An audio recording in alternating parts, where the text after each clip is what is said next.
What's up, everyone? Thrasher hanging out here doing another on location. Sitting on the bus right now, welcoming to Rip City, legalized Portland, Oregon, Bobaflex. We got Marty McCoy from Bobaflex. How you doing, Marty? I'm doing great. You guys are on tour right now, supporting a great album, Eloquent Demons. Right on. Tell us about how that tour's going and what you guys are up to these days. We started probably a month. What was it? What was the date, Dave? Not the 5 days off. We had 5 days off that we got to go home for in August. So we've been on tour for about 2.5 months. Well, that was the day off. Yeah, so about 2.5 months with 5 days off at home, which really weren't days off at all. But it's been a great tour. People are really receptive to the new record. The reviews are coming in. They're great. It's the first time we've had all positive reviews. I'm waiting for a bad one. Those are kind of my favorite reviews, when someone really nails us to the wall and they're just trying to be Tool or Pink Floyd or something like that. Nobody's hit us with that yet. But it's been a great tour. We wrap it up. October 1st is our last show in the Midwest in Wisconsin, which Wisconsin is amazing for rock and roll. It's like the Europe of the United States. And yeah, it's been great. We have a band out with us called Be It The Means from Alabama. Amazing band. You have to check them out tonight. Brandon Jules was on tour with us, but the singer got sick, so they canceled tonight. I know he got food poisoning or something like that. But yeah, it's been awesome. Having a great time, wrapping it up. It's going to be over here pretty soon.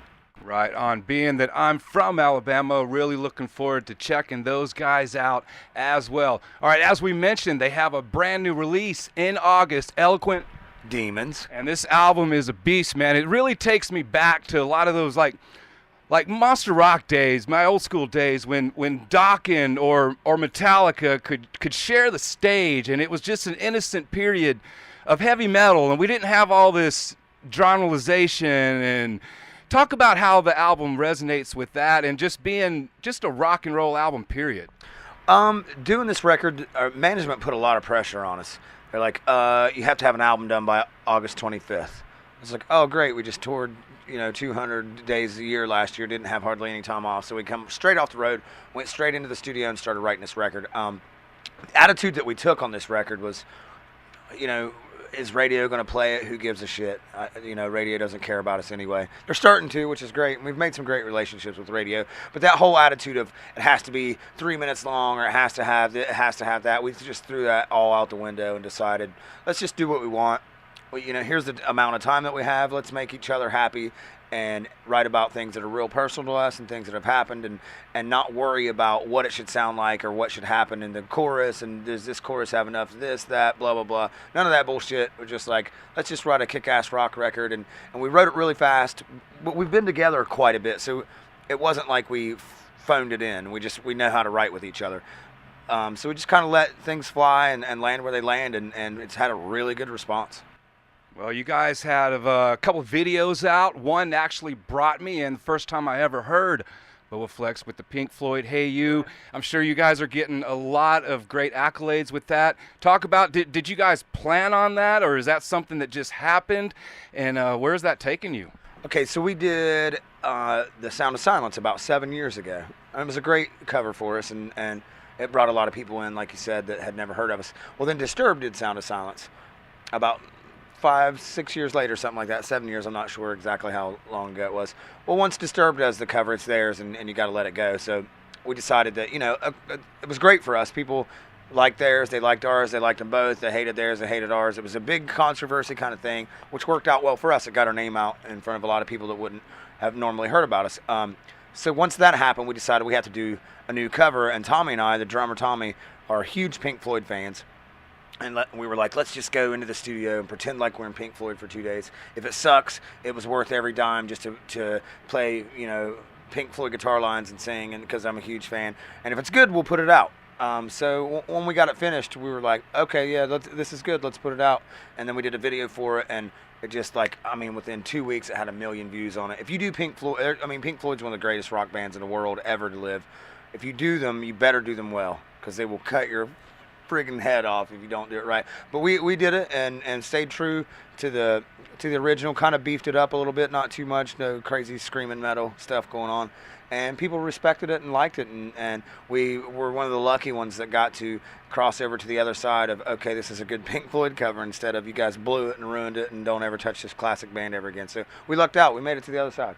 Even put a video out. The video was killer. Talk about that video for a second, the making of it, and all the good details. Well, once again, a huge Pink Floyd fan, and when I was a kid, Tommy and I used to get high and watch live in Pompeii all the time. And it's where they played in Pompeii, and there's no crowd, and it was this weird, cool, Pink Floyd's really artsy video, and I just thought that was the coolest thing ever. So we tried to recreate that video, the live in Pompeii thing with no crowd, and we did it at the Sugarloaf Amphitheater in Chillicothe, Ohio, where they do the Tecumseh reenactments and all that stuff. And it was this place that was built in the 20s, and it was just a really, really cool place. And it was a perfect setting to do the Pink Floyd live in Pompeii thing. We even did the camera roll behind where it says Bobaflex, West Virginia. So it was a total tribute to our heroes. Very cool stuff. Talking with Marty from Bobaflex. And they just have a great new album released back in August, Eloquent Demons. And, many hits on there. And the cover was even cool. And it reminds me of comic book art by Kyle Hotz. Wondering if you guys have ever had a comic book, thought about comic art, and what's going on with that? My brother's a crazy comic book fan, could tell you anything about any comic ever made. I never got to read comics when I was younger because he would buy them, read them, and immediately run into the room and tell me the entire story. So he kind of ruined that experience. He does that with movies as well. I have to just run out of the room. Don't tell me about the movie. I want to see the goddamn movie. And he'll run in and go, but wait, this is not a spoiler alert. And he'll tell me the entire plot in 5 minutes and ruin everything. So I have to be guarded when Sean's gone and seen a movie. I know if he goes and sees a movie at 11:30 at night when he calls me, I don't answer because he will tell me everything that happened. But yeah, he's a huge comic. Sean's an artist himself and was, thought he was going to be a comic book artist at one point in time. He met Kyle Hotz just through social media, who lives in our city that we live in now, Columbus, Ohio. And Kyle Hotz has done a lot of really cool things in the comic book world. He did like the Billy the Kid series. He's done some Hellboy stuff. Done a lot of awesome stuff. He's pretty big in the comic book world. Sean called him up out of the blue, just out of nowhere, didn't think he would even get a response. I was like, hey, would you be interested in doing our album cover? Guy calls back 5 minutes later. Sean tells him the idea, tells him the name of the album. We send him 6 pictures of ourselves. That's his first draft. He sent back the first draft, and my jaw hit the floor. I was like, that's the album cover. And the other thing, too, it's perfect for vinyl. That was the whole concept. The album cover's great, and we'll put it on vinyl. And once we got it back, that's the first draft, and then he sent it off to his color artist, and he sent it back, and that was his first draft. These were people that when you give somebody artistic freedom, very seldom do you not have to kind of guide them, and after the first draft comes back, you got to kind of, we want this, we want that. These guys just knocked it out of the park very first time through, and really happy that we did that. And I am pushing that we never go anywhere else again, and he does all our artwork. And I think I might be winning on this argument. Very cool. Yeah, I used to work for Marvel Comics, actually a colorist. And when I saw that cover, it totally hit me, and it's awesome. The drawing's great, the coloring's great. It really sets forth the tone of the album.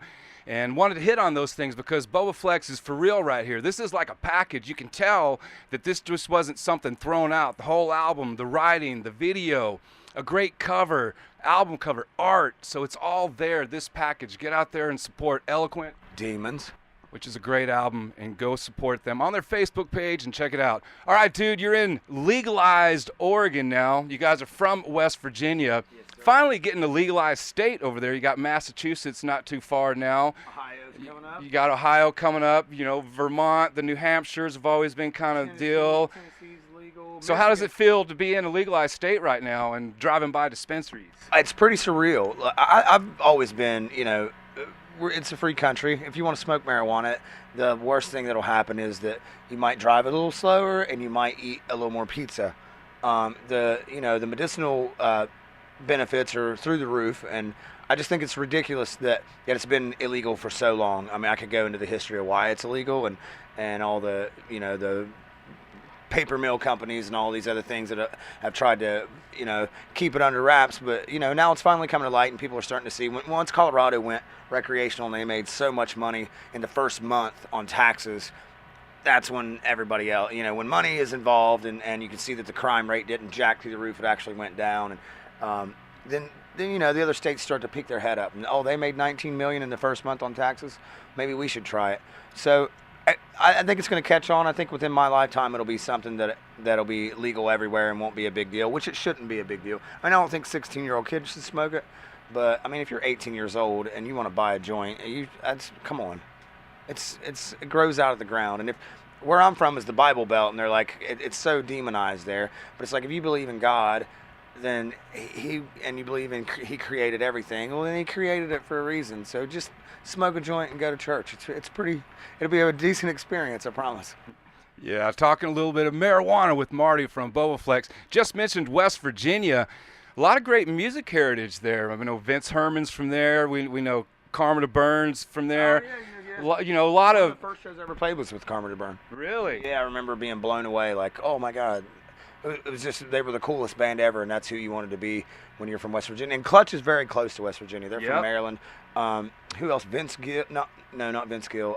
Brad Paisley's from West Virginia, which I don't know if you get into country, but Brad Paisley is a rad-ass guitar player. I get into music. Yeah, he's a killer guitar player. I mean, he's as good as, any of the metal shredders, just a different style.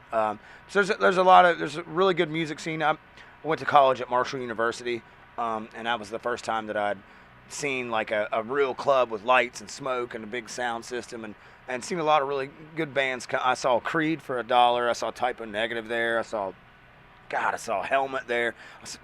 Huntington was the first place that I'd went to. I was from a tiny town, and this was a tiny town with one red light. When I got to Huntington, there was one-way streets, and I didn't know what the hell was going on. I was like, this is a big city. Looking back on it, it's not a big city, but they had a cool music scene, and they had a lot of really cool stuff going on there, and it was something happening. And then Parkersburg, West Virginia, started blowing up as a music scene. Morgantown, West Virginia, where West Virginia University's at, got a big music scene. And West Virginia is a wonderful place to grow up and a great place to visit. And I got my chops there. My dad played bluegrass. I met a bunch of great bluegrass musicians. There's a bunch of country artists come out of there. Byzantines from there. Yeah, I started to mention them on tour right now. We're good friends. Those are the nicest guys. They were also at Marshall University. When we first started Bobaflex, Byzantine was starting up too at the same time, so we did a lot of shows together, became really good friends. They're from Chapmanville, West Virginia. Great bunch of dudes. So yeah, West Virginia is amazing, and there's a lot of players there. Some of them never got out of West Virginia, but there's people that you can walk up on a porch and watch some dude with no teeth burn Yngwie Malmsteen to the ground on an acoustic guitar. Yeah, I don't doubt it. I do think West Virginia is one of those states that has tons and tons of deep-rooted talent. One of the reasons I brought it up. All right, talking with Marty McCoy from Bobaflex. Got a great show tonight here in Portland at the Rock Hard PDX. Don't forget to get out there and check out Eloquent Demons. Great album. Goes to their Facebook page. Give them a like. Check them out on Twitter. And we're going to rock hard tonight. Marty, thanks so much for the time, and look forward to the show. Thanks for having us, man. Always a pleasure. All right. Yeah.